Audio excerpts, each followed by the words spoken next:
We have great respect for the fight that Ukraine is putting up. It's pretty amazing, actually. And I'm not going to ever call anybody a paper tiger, but Russia spent millions and millions of dollars in bombs, missiles, ammunition, and lives, their lives, and they've gained virtually no land. I think it's time to stop. Russia overnight launching a massive drone strike on Kyiv. This after Ukrainian President Zelensky announced a $90 billion arms agreement with the U.S. as President Trump appeared to reverse his position on Ukraine's chances of turning the tide in this 3.5-year war. For the latest, let's bring in Special Envoy for Ukraine, General Keith Kellogg. General, thank you for joining us this morning. I want to go first to the president's post on Truth Social. It really stunned the world. He said, with time, patience, the financial support of Europe, and in particular NATO, the original borders from where this war started, very much an option. Why not? Ukraine would be able to take back their country in its original form, and who knows, maybe even go further than that. That last line, maybe go further than that. Are we talking about long-range strikes into Russia soon? Yeah, first of all, Jackie, thanks for having me, and congratulations on the new program. It's really great. Look, one predicate before we start.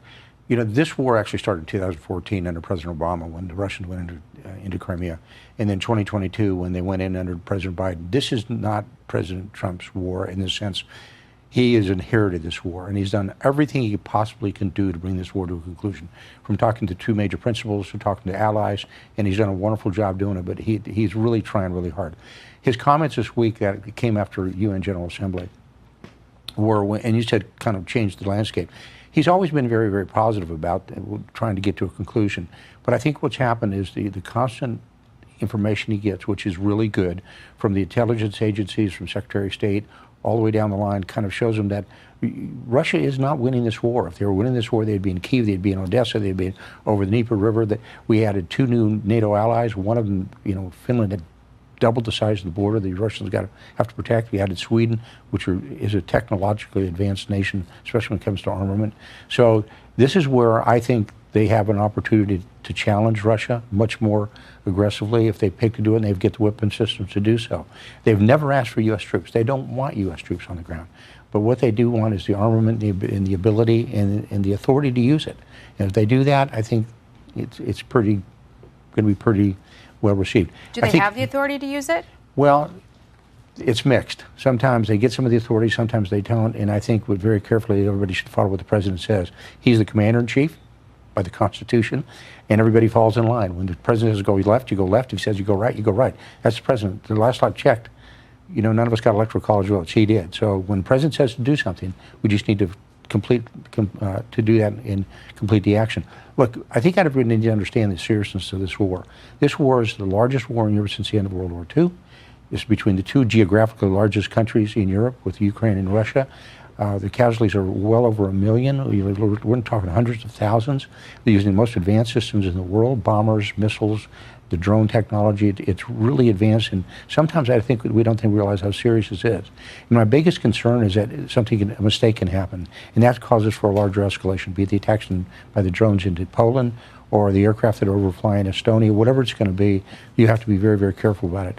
And when I was up at the UN this last week, I talked to the National Security Advisor for the Japanese, Masataka Okano, and he said, hey, by the way, make sure you understand this is internationalized. Yeah. And what he meant by that is he said, in our neck of the woods, the Chinese are being very, very aggressive about it, as are the North Koreans. So this is just not only a European issue.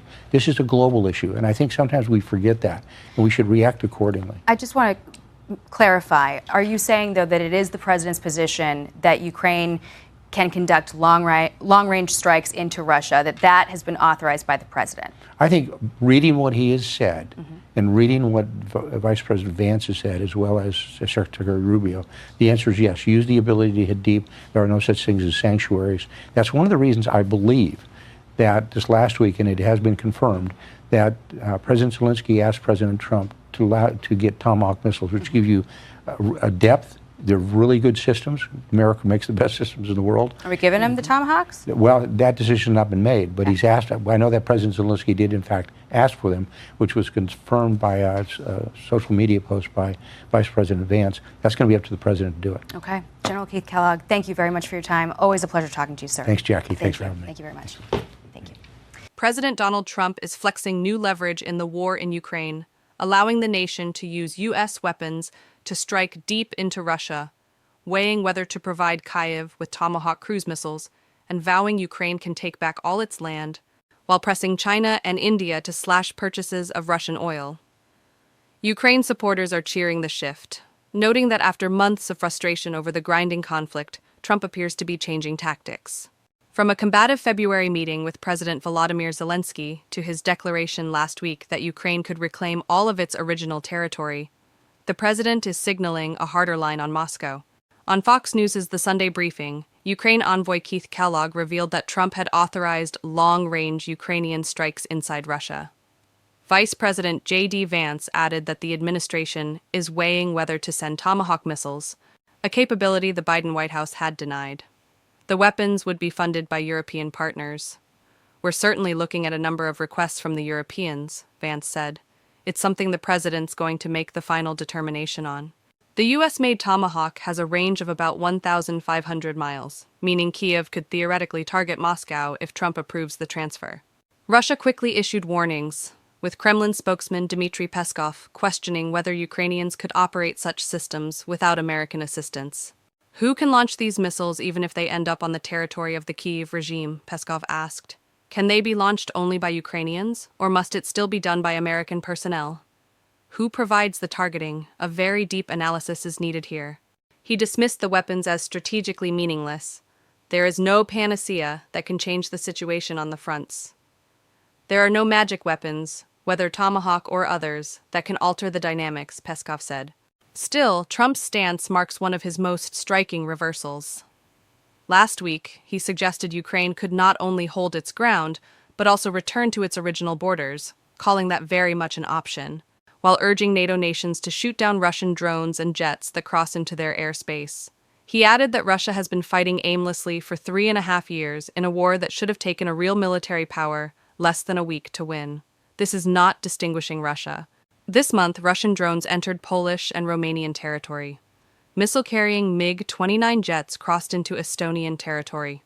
Eastern European officials say Moscow's provocations are meant to test NATO unity. Part of these provocations are to see, will there be solidarity? Will there be a clear decision within NATO to increase defense? Romanian Foreign Minister Oana Toiu told Fox News Digital. The tougher tone follows Trump's August summit with Vladimir Putin in Alaska, which produced few breakthroughs. Since then, Trump has ratcheted up pressure, urging Europe to accelerate its energy break with Moscow and coordinating a new sanctions package with U.S. allies.